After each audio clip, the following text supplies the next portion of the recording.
ફ્લાઇટને લઈને એરપોર્ટ પર ચાલુ છે અફરાતફરી। આજે પણ કેટલી ફ્લાઇટ રદ થતા એરપોર્ટ પર રઝળી પડ્યા પ્રવાસીઓ। વાત કરીશું ગાયબ થઈ ગયેલી ઠંડીની અને સારી ઠંડી ન પડે તો ઘઉંને થનારા નુકસાનની। જોઈશું યુવકે ઝેરી સાપને કેવી રીતે મોતથી CPR આપીને નવજીવન આપ્યું। વાત અમદાવાદમાં બાઇક ચાલકે અકસ્માત બાદ કરેલી ગુંડાગીરીની પણ કરીશું। ભાવનગરમાં ક્યાંક જર્જરિત પુલથી તો ક્યાંક પુલ વિના લોકોને કેવી હાલાકી ભોગવવી પડી રહી છે તે પણ બતાવીશું। ને સાથે રાજકોટમાં ઐતિહાસિક એર શો પહેલા દિલ ધડક રિહર્સલની પણ વાત કરીશું। ઇન્ડિગો ફ્લાઇટના ધાંધિયાથી પ્રવાસીઓ આજે પણ ધંધે લાગ્યા। એરપોર્ટ પર અફરાતફરીનો માહોલ જોવા મળ્યો। ફ્લાઇટને લઈને હાલાકીના કેટલાક વિડીયો પણ સામે આવ્યા।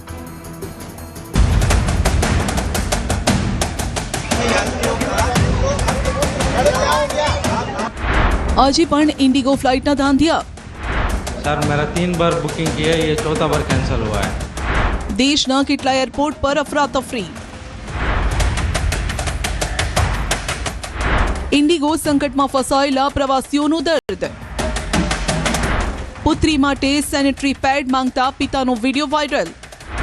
मेरे बेटे को प्यार चाहिए, दे दो भाई, मेरे बेटे को प्यार चाहिए। देशनी मुख्य एरलाइन्स इंडिगोनी કેટલીક ઉડાણો રદ થયા બાદ દેશના મોટા ભાગના એરપોર્ટ પર હોબાળો મચી ગયો। એરપોર્ટ પર ફસાયેલા પ્રવાસીઓ વિશેષ રૂપે મહિલાઓ, વૃદ્ધ અને બાળકો, બીમાર લોકો પ્રાથમિક સુવિધાઓ માટે ઝઝૂમી રહ્યા છે। એરપોર્ટથી આવી રહેલ ભયાનક તસવીરો વચ્ચે એક વાયરલ વિડીયોમાં પિતા એરપોર્ટના ગ્રાઉન્ડ સ્ટાફ પાસે પુત્રી માટે સેનેટરી પેડ માટે આજીજી કરતા નજરે પડ્યા। मेरे बेटे को प्यार चाहिए, दे दो भाई, मेरे बेटे को प्यार चाहिए। વિડીયોમાં સ્પષ્ટ જોઈ શકાય છે કે ભીડ વચ્ચે એક લાચાર પિતા એરલાઇન્સ સ્ટાફ પાસે પોતાની પુત્રી માટે વારંવાર સેનેટરી પેડ માંગી રહ્યા છે। જેણે પણ આ વિડીયો જોયો હશે તેનું આ પિતાની લાચારી જોઈને કાળજું કંપી ઉઠ્યું હશે। मेरे बेटे को प्यार चाहिए, दे दो। કોઈ પરિવારથી વિખૂટું પડી ગયું, કોઈ નોકરી પર ન પહોંચી શક્યું। પ્રવાસીઓએ એરપોર્ટ પર ફસાયેલા હોવા છતાં પણ કોઈ મદદ ન મળી હોવાનો આક્ષેપ લગાવ્યો। કેટલાય પરિવાર એવા છે જેને અલગ અલગ ફ્લાઇટમાં મૂકી દેવામાં આવ્યા છે। બાળકને તેડીને ઉભેલી આ મહિલા પ્રવાસીની સ્થિતિ પણ એવી જ છે। પતિ અને પત્નીને અલગ અલગ ફ્લાઇટમાં ટિકિટ આપવામાં આવી। रीशेड्यूल फ्लाइट की गई थी, फिर से मेरे हस्बैंड की मेरी फ्लाइट अलग अलग कर दी। उसके बाद मेरे हस्बैंड आपके हस्बैंड की फ्लाइट दोनों की अलग अलग कर दी। हाँ, और कारण जब आप लोग साथ आए हैं, बच्चा है आपके साथ में, कारण क्या, रीशेड्यूल की है, फ्लाइट कैंसिल कर दी हम लोग को। 12 बजे रात के 12:30 बजे करा गया मैसेज कि आपकी फ्लाइट कैंसिल हुई है। આ સંકટ વચ્ચે ઇન્ડિગોએ પ્રવાસીઓને રિફંડ, રીબુકિંગ, કેટલી હદે રાહત આપવાનું આશ્વાસન આપ્યું। પણ એરપોર્ટ પરથી આવી રહેલી તસવીરો ફ્લાઇટ રદ થવાથી આગળ વધારી માનવ અધિકારો, સુવિધા, જરૂરિયાતની લડાઈ બનાવી રહી છે, જે બતાવે છે કે આફતની ઘડીમાં એરલાઇન્સની તૈયારી કેટલી નબળી છે। ઇન્ડિગોએ બગાડ્યું લગ્નનું રિસેપ્શન। રિસેપ્શનમાં ઓનલાઈન સામેલ થયું નવ દંપતી। ઇન્ડિગોની ફ્લાઇટ રદ થવાના કારણે કર્ણાટકના હુબલીમાં જોવા મળી આ ઘટના, જ્યાં નવપરિણીત યુગલ પોતાના જ રિસેપ્શનમાં સામેલ ન થઈ શક્યા। કર્ણાટકના હુબલીની મેઘા અને ભુવનેશ્વરના સંગમદાસ બેંગલુરુમાં સોફ્ટવેર એન્જિનિયર છે। બંનેના લગ્ન 23 નવેમ્બરના રોજ ભુવનેશ્વરમાં થયા હતા। પરિવારે 4 ડિસેમ્બરના રોજ હુબલીના ગુજરાત ભવનમાં રિસેપ્શનનું આયોજન કર્યું હતું। મેઘા અને સંગમે ભુવનેશ્વર, બેંગલુરુ, હુબલીની ફ્લાઇટ બુક કરી હતી, પરંતુ ઇન્ડિગોની ફ્લાઇટ ડીલે થઈ ગઈ। પછી ફ્લાઇટ રદ કરી દેવામાં આવી। પરિણામે નવપરિણીત દંપતી ભુવનેશ્વરમાં જ ફસાઈ ગયું।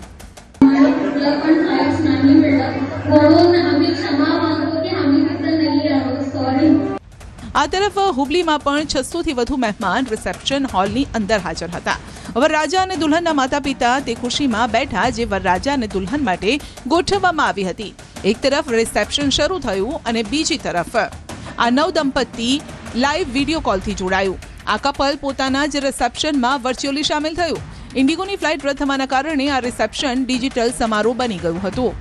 उन दोनों ने भुवनेश्वर से बेंगलुरु और बेंगलुरु से हुबली जाने का फ्लाइट बुक किया था, बट बार बार डिले और फिर कैंसिल हो जाने के कारण दोनों ने ऑनलाइन वीडियो कॉल ज्वाइन करके अपने रिसेप्शन में पार्टिसिपेट किया। अमदावाद में 59 फ्लाइट कैंसल। आज अमदावाद जती 35 અને આવતી 24 ફ્લાઇટ એમ કુલ 59 ફ્લાઇટ કેન્સલ થઈ છે. ઇન્ડિગોની કેટલીક ફ્લાઇટ્સ ફરીથી રદ થવાના કારણે પેસેન્જરની કતાર લાગી. ઇન્ડિગો દ્વારા યોગ્ય જવાબ ન મળતો હોવાનો પણ આક્ષેપ મુસાફરોએ કર્યો છે. ફ્લાઇટ રદ થતાં કેટલાય પેસેન્જર રઝળી પડ્યા. ઇન્ડિગોની ફ્લાઇટ રદ થતાની સાથે પ્રવાસીઓ છે તે પરેશાન થઈ ગયા છે. છેલ્લા કેટલાય દિવસથી પ્રવાસીઓ છે તે રઝળી પડ્યા છે. ત્યારે જે ફ્લાઇટ રદ થઈ ગઈ છે તેના પેસેન્જરો છે ખાસ કરીને ટિકિટ કેન્સલ કરાવવા માટે આવી રહ્યા છે. સાથે જ તેઓનો લગેજ ક્યાં છે તેમાં પૂછવા માટે આવી રહ્યા છે. ત્યારે આપ જોઈ શકો છો કે અમદાવાદ એરપોર્ટ છે અને અમદાવાદ એરપોર્ટની જે એરલાઇન્સની વિન્ડો છે ઇન્ડિગોની ત્યાં લાંબી કતારો લાગી છે. લોકોને પૂછપરછ કરી રહ્યા છે. લોકોને ટિકિટ કેન્સલ કરાવવી છે તો કેન્સલ નથી થઈ રહી. સાથે જ તેમનો લગેજ છે કે જે ચેકિંગમાં જતું રહ્યું હતું તે લગેજ પણ હજી નથી મળી રહ્યું. ત્યારે આ કતાર છે અમદાવાદ એરપોર્ટ પર લાગી છે. જોવા મળી રહ્યું છે કે તમામ એરપોર્ટ પર આ પ્રકારની સ્થિતિ છે. એરપોર્ટ પર મુસાફરો પત્તા રમતા નજરે પડ્યા. સુરત એરપોર્ટ પરથી પણ ઇન્ડિગોની ફ્લાઇટ રદ થવાના કારણે મુસાફરોને પડતી હાલાકીનો વિડીયો સામે આવ્યો છે. ઇન્ડિગોની દુબઈ જતી ફ્લાઇટ ડીલે થતાં મુસાફરો એરપોર્ટ પર જ અટવાઈ ગયા, જેના કારણે કેટલાક મુસાફરો પત્તા રમી ટાઈમપાસ કરતા નજરે પડ્યા. ઇન્ડિગોની ફ્લાઇટ શેડ્યુલમાં કલાકો લેટ બતાવી રહી હતી, જેના કારણે મુસાફરો રઝળી પડ્યા. ભારતમાં સૌથી વધુ ઉડાન સંચાલન કરતી ઇન્ડિગો માટે તેનું મોટું નેટવર્ક જ સંકટનું કારણ બની ગયું છે. જો કે મુસાફરોની હાલાકી જોતા સરકારે નવા નિયમોમાં આંશિક રાહત આપી છે.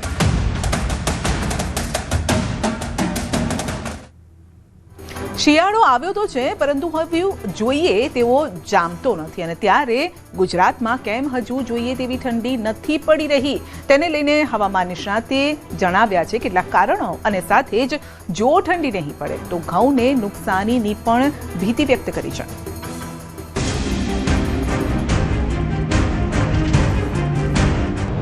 ગુજરાતમાં કેમ સારી ઠંડી નથી પડી રહી? આપણે જે કન્સ્ટ્રક્શન છે ગ્રીન બેલ્ટ કહેવાય, કે જે આપણે વનસ્પતિની ચાદર હોવી જોઈએ, એના બદલે અત્યારે આપણે સિમેન્ટ કોન્ક્રીટના જંગલો છે.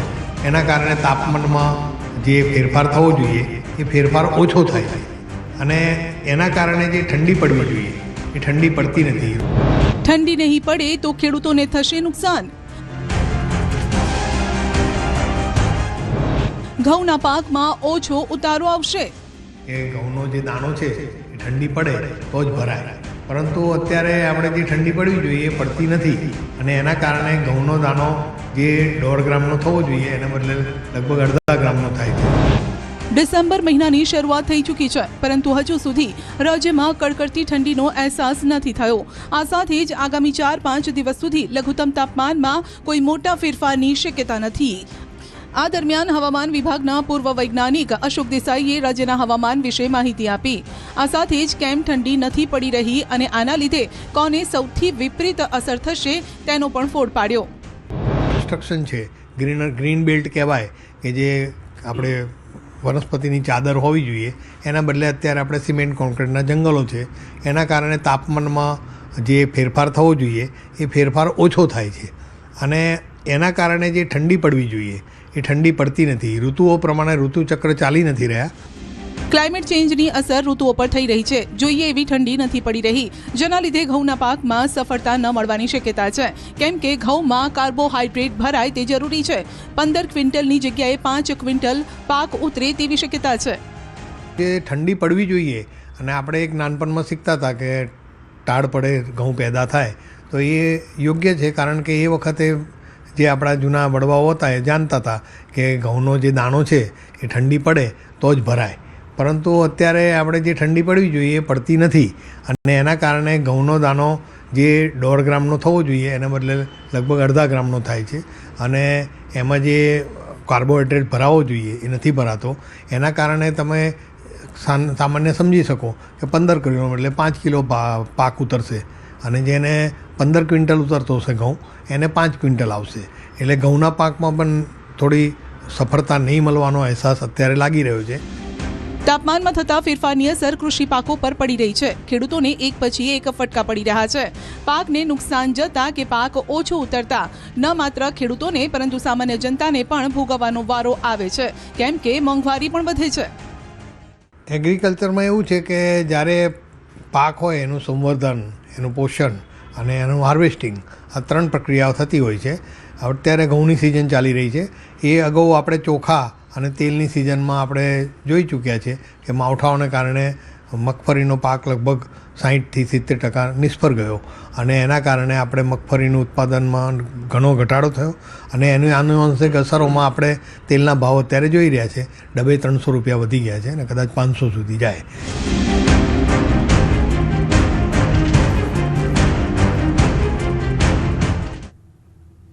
દીપડા ડરાવી રહ્યા છે તો સાપ બાળકોને બીવડાવી રહ્યા છે. રાજ્યમાં 4 પગના આતંક વચ્ચે સિંહણ અને સિંહ બાળનો અદ્ભુત વિડીયો પણ સામે આવ્યો. રાજ્યમાં દીપડા, શ્વાન, સિંહ અને હવે તો સાપ પણ ડરાવી રહ્યા છે. શિયાળામાં ખેડૂતો હવે ખેતરે કામ કરતા પણ ડરે છે કારણ કે રાજ્યમાં છેલ્લા દિવસોમાં દીપડાના હુમલાની ઘટનાઓ વધી ગઈ છે. જુઓ આ યુવાન કેવો લોહી લુહાણ બની ગયો. સુરતના માંડવીમાં દીપડાના રેસ્ક્યુ સેન્ટરના લોકાર્પણ બાદ પણ દીપડાના હુમલા શાંત થવાનું નામ નથી લઈ રહ્યા. માંડવીના ઝરપણ ગામની સીમમાં શેરડીના ખેતરમાં દીપડો છુપાઈને બેઠો હતો. જ્યારે ખેત મજૂર ત્યાં કામ કરવા ગયો કે તુરત જ તરાપ મારીને તેના પર હુમલો કરી દીધો.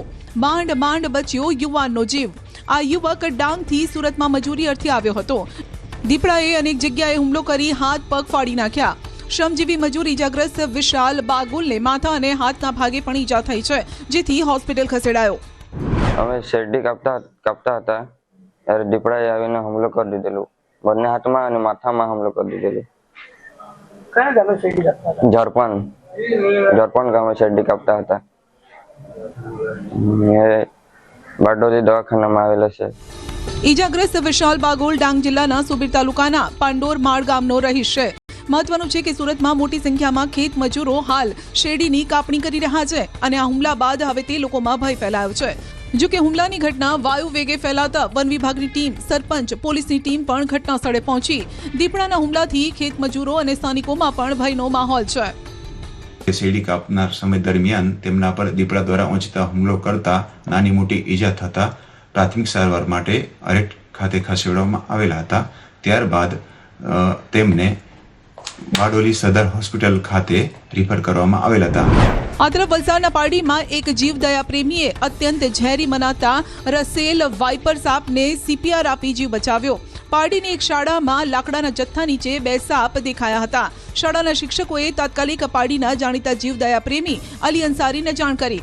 તેઓએ શાળાએ પહોંચીને રસેલ વાઇપરનું રેસ્ક્યુ કર્યું. અલી અંસારીએ જીવની પરવા કર્યા વિના ઝેરેલા સાપને સ્ટ્રો વડે CPR આપ્યો. CPR આપતા થોડી વારમાં તેના શરીરમાં હલચલ પણ જોવા મળી અને સાપ સ્વસ્થ થઈ ગયો. બંને રસેલ વાઇપરોને ફરી પાછા જંગલમાં મુક્ત કરી દેવાયા. તો જૂનાગઢમાં સિંહણ અને 2 સિંહ બાળનો અદ્ભુત વિડીયો સામે આવ્યો છે. સાસણગીરના કમલેશ્વર ડેમ વિસ્તારનો આ વિડીયો છે, જેમાં સિંહણ અને 2 સિંહ બાળ નદીમાંથી પસાર થઈ રહ્યા છે ને કેમેરામાં કેદ થયા. સિંહણ પોતાના 2 નાના બાળસિંહ સાથે નદીમાંથી પસાર થતી હતી અને તે સમયે કેમેરામાં કેદ થઈ. જાણે સિંહણ પોતાના બાળસિંહને પાણીમાંથી પસાર થવાની ટ્રેનિંગ આપતી હોય તેવા દ્રશ્યો ભાસી રહ્યા છે. બાળસિંહ માતાના પગલે પગલે ચાલતા પાણીમાંથી બહાર નીકળ્યા. માતા સિંહણ અને બાળસિંહનો વિડીયો સોશિયલ મીડિયામાં વાયરલ થઈ રહ્યો છે.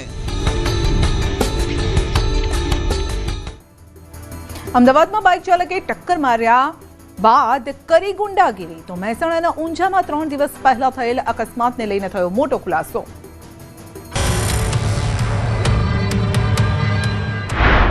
બાઇકથી ટક્કર બાદ ગુંડાગીરી. અમદાવાદના સિંધુભવન રોડ પર ચોંકાવનારી ઘટના બની. અહીં બજરંગ સુપરમાર્કેટની બહાર બાઇક ચાલકની સામાન્ય ટક્કર બાદ શરૂ થયેલા ઝઘડાએ જીવલેણ સ્વરૂપ ધારણ કર્યું. CCTVમાં જોઈ શકાય છે કે 2 શખ્સ બાઇક પર જઈ રહ્યા છે, જે રસ્તા પર ઉભેલા રાહદારીના કારણે પટકાયા. ત્યારબાદ બાઇક ચાલક અને બાઇક પાછળ બેસેલ શખ્સે રાહદારીને માર મારવાનું શરૂ કર્યું. બાદમાં બાઇક ચાલકે તેના સાગરીતોને બોલાવ્યા, તલવારથી હુમલો કર્યો, જેના કારણે યુવકને માથાના ભાગે ગંભીર ઈજા પહોંચી. બાઇકની ટક્કરની અદાવતમાં અમદાવાદના પોશ વિસ્તારમાં ખૂની ખેલ ખેલાયો. બોડકદેવ પોલીસે આ મામલે ગુનો નોંધીને તપાસ હાથ ધરી છે. ઓવરબ્રિજ પર અકસ્માત નહીં, હત્યા. મહેસાણા જિલ્લાના ઊંઝા ખાતેના ઓવરબ્રિજ પર 3 દિવસ અગાઉ થયેલા એક કથિત માર્ગ અકસ્માતનો મામલો હવે હત્યાના ગુનામાં પરિણમ્યો છે. પોલીસ તપાસમાં મોટો ખુલાસો થયો છે કે આ ઘટના માત્ર એક અકસ્માત ન હતી, પરંતુ ઇરાદાપૂર્વક ટક્કર મારીને હત્યા કરાઈ હતી. 3 દિવસ પહેલા ઊંઝા ઓવરબ્રિજ પર એક ઇકો સ્પોર્ટ્સ કારે એક મહિલાને ટક્કર મારી, જેમાં લવીના નામની આ મહિલાનું કરુણ મોત થયું. શરૂઆતમાં આ ઘટનાને માર્ગ અકસ્માત તરીકે જોવામાં આવી, પરંતુ હવે મૃતક મહિલાના પતિએ ઊંઝા પોલીસ સ્ટેશનમાં નોંધાવેલી ફરિયાદના આધારે સમગ્ર મામલાનો ભેદ ઉકેલાયો. ઘટનાના દિવસે મૃતક લવીના તેના મિત્ર સુથાર કુમાર પાલ સાથે ઊંઝા ઓવરબ્રિજ ઉપર એક્ટિવા પાર્ક કરીને બેઠી હતી. તે સમયે પવન રાજગોર નામના વ્યક્તિએ પોતાની કાર પૂર ઝડપે અને ઇરાદાપૂર્વક લવીનાને ટક્કર મારી. કારની ટક્કર એટલી જોરદાર હતી કે લવીના ઓવરબ્રિજ પરથી નીચે પટકાઈ અને ગંભીર ઈજા થઈને તેનું મોત નીપજ્યું. અભિનેત્રી મેઘા કૌરનો ખતરનાક કાર સ્ટન્ટ. સિંગર, અભિનેત્રી અને કન્ટેન્ટ ક્રિએટર મેઘા કૌર તેના કોઈ મ્યુઝિક વિડીયો કે ફિલ્મ માટે નહીં, પરંતુ એક ખતરનાક સ્ટન્ટના કારણે ચર્ચામાં છે. આ વિડીયો મુંબઈના અંધેરી વિસ્તારનો હોવાનું કહેવાય છે, જ્યાં મેઘા કૌર કાર સાથે ખતરનાક સ્ટન્ટ કરતી જોવા મળી. આ વિડીયોમાં મેઘા ચાલતી કાર સાથે વોક કરતી હતી. આ વિડીયો સોશિયલ મીડિયા પર સામે આવતા જ મુંબઈ પોલીસ એક્શનમાં આવી. વિડીયોની તપાસ શરૂ કરાઈ. પોલીસના કહેવા મુજબ ટ્રાફિકના નિયમોનું ઉલ્લંઘન થયું હોવાથી જરૂરી કાનૂની કાર્યવાહી થઈ રહી છે. વિડીયો શેર કરતા તેણે કેપ્શન પણ આપ્યું હતું કે હું તમને વિનંતી કરું છું કે તમે આવો પ્રયાસ ન કરો. કાર ચાલકે બાઇક ચાલકને ભીષણ ટક્કર મારી. રાજસ્થાનના ટોંકમાં રફતારના રાક્ષસો બેફામ છે. રફતારના રાક્ષસોનો કહેર સીસીટીવીમાં કેદ થયો છે, જેમાં જોઈ શકાય છે કે રોંગ સાઈડમાં એક કાળા રંગની કાર પૂરપાટ ઝડપે આવે છે અને ત્યારે જ એક બાઇક સવાર ડિવાઈડર સાથે રસ્તો ક્રોસ કરી રહ્યો હતો. પૂર ઝડપે આવતી કારે બાઇક ચાલકને ભીષણ ટક્કર મારી. ટક્કર એટલી જોરદાર હતી કે બાઇક સવાર ઊંધા માથે નીચે પટકાયો. અકસ્માત બાદ આસપાસના લોકો દોડી આવ્યા અને બાઇક ચાલકને સારવાર માટે હોસ્પિટલ ખસેડ્યો. ભાવનગરમાં ક્યાંક પુલ ન બનતા લોકો પરેશાન, તો ક્યાંક જર્જરિત પુલ બની રહ્યો છે જોખમી.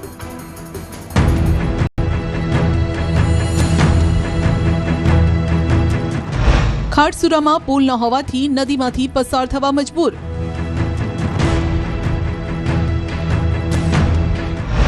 માલણ નદી પરનો 50 વર્ષ જૂનો પુલ જર્જરિત. વિકાસના મોટા મોટા દાવાઓ વચ્ચે જોઈ લો વાસ્તવિકતા. મહુવા તાલુકાનું ખાટસુરા ગામ હજુ પણ વિકાસની રાહ જોઈને બેઠું છે. ખાટસુરા ગામના વાડી વિસ્તારમાં આવેલા જૂના ગામમાં વસતા 60 થી 70 પરિવારો ભાદરોડ નદી પર પુલ ન હોવાના કારણે ભારે મુશ્કેલી વેઠી રહ્યા છે.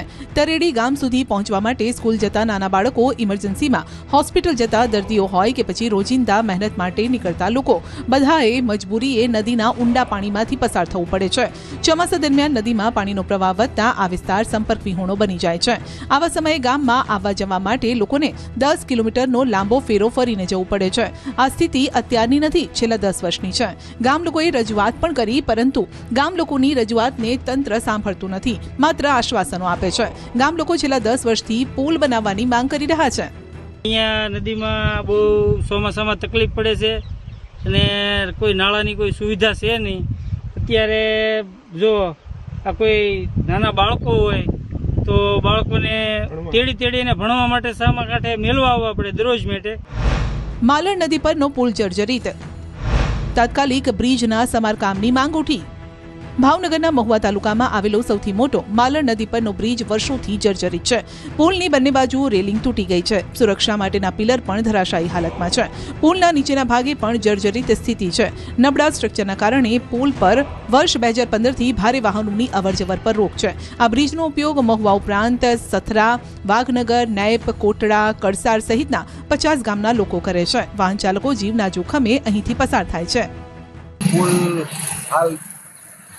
પુલની હાલત ખૂબ ખરાબ છે. પુલ તૂટી ગયો છે. રાતના કોઈ વાહન નીકળતું હોય તો પુલથી નદીમાં ક્યારે વયું જાય કઈ ખબર નથી પડતી. આડી દિવાલ નથી, કોઈ સુરક્ષા નથી, એટલે તાત્કાલિક આ પુલનું કામ શરૂ થાય. આ પુલ છે 100 ગામોને જોડતો પુલ છે અને આ પુલની બંને સાઈડો ખુલ્લી છે કે જે મોટી માનહાની જાનહાની પણ થઈ શકે તેમ છે. 4 મહિના પહેલા મહુવાના ધારાસભ્ય શિવાભાઈ ગોહિલે નવો બ્રિજ બનાવી આપવા માટેની દરખાસ્ત કરી હતી, પરંતુ હજુ સુધી કોઈ નામો નિશાન નથી. સરકારમાંથી મંજૂરી મળ્યા બાદ નવા બ્રિજ માટેના સર્વેની કામગીરી હાથ ધરવામાં આવશે અને ત્યારબાદ નવા બ્રિજની કામગીરી થશે. આ પુલની બિસ્માર હાલતના કારણે સ્થાનિકોમાં ચિંતા છે. જોકે હજુ સુધી તંત્ર આ પુલના સમારકામ માટે કોઈ નક્કર પગલાં નથી લઈ રહ્યું. સ્થાનિકો સવાલ પૂછી રહ્યા છે કે નવા બ્રિજની કામગીરી ક્યારે શરૂ થશે. આ તરફ સુરેન્દ્રનગર જિલ્લાને કચ્છ સાથે જોડતા મુખ્ય રસ્તાનું 90 દિવસ બાદ પણ કામ અધૂરું. લોકો 3 કિલોમીટરનો ચકરાવો મારવા મજબૂર.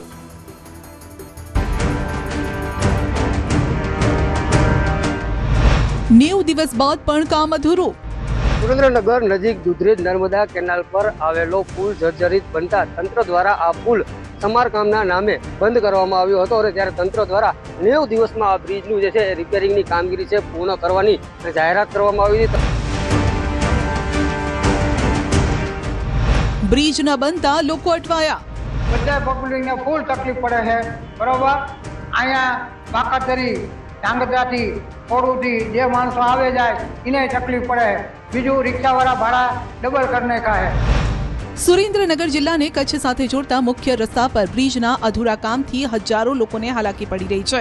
ગંભીરા બ્રિજ દુર્ઘટના બાદ સફાળા જાગેલા તંત્રએ આ બ્રિજ બંધ કરીને સમારકામ શરૂ કર્યું હતું. આ કામ 90 દિવસમાં પૂરું કરવાનું હતું, પરંતુ સમય મર્યાદા વીતી ગયા અને 15 દિવસ વીતી ગયા, પરંતુ કામગીરી અધૂરી છે. વાહન ચાલકો બિસ્માર રસ્તાનો ઉપયોગ કરીને અટવાઈ રહ્યા છે. દુધરેજ આસપાસના ગ્રામ્ય વિસ્તારોના લોકોને સુરેન્દ્રનગર જવામાં પણ હાલાકી પડે છે. બીજી તરફ નર્મદા કેનાલની બાજુમાં આપેલા ડાયવર્ઝનનો રસ્તો પણ બિસ્માર છે, જેથી વાહન ચાલકો તોબા પોકારી ગયા છે. ખાસ કરીને દુધરેજ અને આસપાસના ગ્રામ્ય વિસ્તારોમાં રહેતા લોકોને 3 કિલોમીટરનો ચકરાવો લગાવવો પડે છે. ધ્રાંગધ્રા તરફ જતી એસટી બસ સહિતના વાહન ચાલકોને પણ મુશ્કેલી નડે છે. મુસાફરો પણ પરેશાન થઈ રહ્યા છે, પરંતુ તંત્રના પેટનું પાણી નથી હલતું. ત્યારે આ બ્રિજ ક્યારે રાબેતા મુજબ શરૂ થશે તે જોવું રહ્યું. આપવામાં આવેલ ડાયવર્ઝન લગભગ 2 થી 2.5 કિલોમીટર દૂર અને એટલી હાલતમાં ખરાબ છે કે ધૂળની ડમરી. લોકો એટલા બીમાર પડી રહ્યા છે કે ના પૂછો વાત. અને છેલ્લા અહીંથી આજ પુલ ઉપરથી લગભગ અંદાજે રોજના 2 થી 3 હજાર વાહનો અહીંથી પસાર થઈ રહ્યા છે.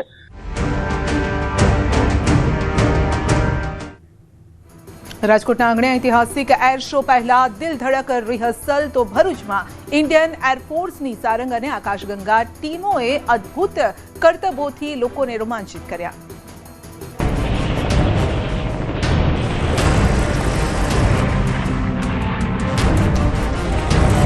ગુજરાતના 2 શહેરોમાં ભારતીય વાયુસેનાએ તેની તાકાત અને શક્તિનું પ્રદર્શન કરી સૌને દંગ કરી દીધા. રાજકોટના અટલ સરોવર ન્યૂ રેસકોર્સ ખાતે ફાઇનલ રિહર્સલ કરવામાં આવ્યો. આવતીકાલે યોજાનાર આ કાર્યક્રમ દરમિયાન સૂર્યકિરણ ટીમનો એર શો સાથે આકાશગંગાના જવાનો ચાલુ વિમાનમાંથી જમ્પ કરશે. એરપોર્ટ બેન્ડ અને વાયુસેનાનું શસ્ત્ર પ્રદર્શન યોજાશે. ભારતીય વાયુસેનાના 4 વિભાગોનું એક સાથે પ્રદર્શન એ ઐતિહાસિક ઘટના છે. અગાઉ પીએમ મોદીની હાજરીમાં કેવડિયામાં આ પ્રકારનો કાર્યક્રમ યોજાયો હતો, જ્યારે કે રાજકોટને આ કાર્યક્રમની યજમાની કરવાનો મોકો મળતા લોકો પણ ઉત્સાહિત છે. આજે વાયુસેનાના જવાનોએ કાર્યક્રમનો ફૂલ ડ્રેસ રિહર્સલ કર્યું. રાજકોટના આકાશમાં જોવા મળ્યો સૂર્યકિરણનો રોમાંચ. એર શો પહેલા 9 હોક વિમાનોનું દિલ ધડક રિહર્સલ. પાયલટ્સ દ્વારા અહીં 40 મિનિટ સુધી અદ્ભુત અને દિલ ધડક કરતબ પણ રજૂ કરાયા. દર્શકો ડાયમંડ ફોર્મેશન, તેજસ વિમાનની આકૃતિ, loops, rolls, head on cross અને ઇન્વર્ટેડ ફોર્મેશન ડીએનએ જેવા અદ્ભુત સ્ટન્ટ જોઈને દંગ રહી ગયા. આ વિમાનો આકાશને તિરંગાના રંગથી રંગીન બનાવીને યુવાનોને સશસ્ત્ર દળમાં જોડાવા માટે પ્રેરિત પણ કરી રહ્યા છે. આ ભવ્ય એર શો આવતીકાલે 7 ડિસેમ્બરના રોજ સવારે 10 વાગે અટલ સરોવર ખાતે યોજાશે. જો કે એ પહેલા જ રિહર્સલ સમયે લોકો આ કરતબો જોઈને મંત્રમુગ્ધ થયા. હું એર શો જોવા માટે આવ્યો. બહુ સરસ હતો સૂર્યકિરણ ટીમનો એર શો. જોવાની મજા આવી, આનંદ થયો. બહુ મજા આવી. આપણો આ ગુજરાત માટે કે ઇન્ડિયા માટે જ નહીં પણ વર્લ્ડ માટે બહુ ખુશીની વાત છે કે આપણે આ શો અહીંયા થયો છે. રાજકોટમાં પહેલી વાર થયો છે અને smart city as a smart city બહુ સરસ એક્સપિરિયન્સ રહ્યો. મ્યુનિસિપલ કમિશનરે જણાવ્યું કે તેઓ 1 લાખથી વધુ લોકોની ભીડની અપેક્ષા રાખી રહ્યા છે. નાગરિકોને કાર્યક્રમ નિહાળવામાં સરળતા રહે તે માટે રાજકોટ મનપા દ્વારા અટલ સરોવર આસપાસના સ્માર્ટ સિટી વિસ્તારમાં અલગ અલગ સ્થળોએ 17 થી 20 ભવ્ય અને મોટી સ્ક્રીન પણ મુકાઈ છે. તો ભરૂચ શહેરે પણ એક અવિસ્મરણીય ક્ષણનો અનુભવ કર્યો, જ્યારે ઇન્ડિયન એરફોર્સની સારંગ અને આકાશગંગા ટીમોએ દિલ ધડક કરતબો કરીને લોકોને રોમાંચિત કર્યા. ભરૂચની BDMA આ સાથે BCC તથા જિલ્લા તંત્રના સંયુક્ત ઉપક્રમે આ પ્રેરણાદાયક એર શો અને પેરાશૂટ જમ્પિંગ શોનું આયોજન કરાયું. કાર્યક્રમ દરમિયાન સારંગ ટીમ હેલિકોપ્ટરોએ આકાશમાં અદ્ભુત સંતુલન, ઝડપ, સમન્વય સાથે હવાઈ કરતબ રજૂ કર્યા. આકાશગંગા ટીમના 6 પેરાશૂટ ગ્લાઇડરોએ આકાશમાંથી ઉતરીને દિલધડક પેરા જમ્પિંગ કરી લોકોની નજર ખેંચી હતી. આ શો નિહાળવા માટે હજારોની સંખ્યામાં ભરૂચવાસીઓ અને વિદ્યાર્થીઓ ઉપસ્થિત રહ્યા.